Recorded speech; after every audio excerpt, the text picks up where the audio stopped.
New ইয়র্কে একটা বক্তব্য রাখতে গিয়ে আমি বলেছিলাম, জামাতে ইসলামী যদি দেশ পরিচালনার সুযোগ পায়, কর্মজীবী মহিলাদের কর্মঘণ্টা 3 ঘন্টা কমিয়ে 5 ঘন্টা করা হবে।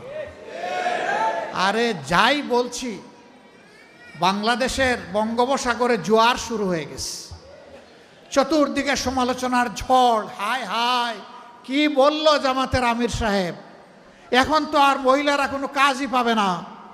যারা বিভিন্ন কাজে নিয়োগ করবে তারা বলবে, বাবা আমার এই 5 ঘন্টা দিয়ে 8 ঘন্টার বেতন দিয়ে আমার তো পোষাবে না, আমার দরকার নাই মহিলা কর্মজীবী, মহিলা কর্মকর্তা আমার প্রয়োজন নেই।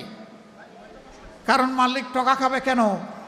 আরেক দল বলতেছে, যাও মহিলারা একটু রুজি রোজগার করতো, রাস্তাটা দিলেন আপনি বন্ধ করে। ভাই, একদিনে সব কথা বলা যায় না। বিবেচনা না করে, চিন্তা না করে এই কথা বলি নাই।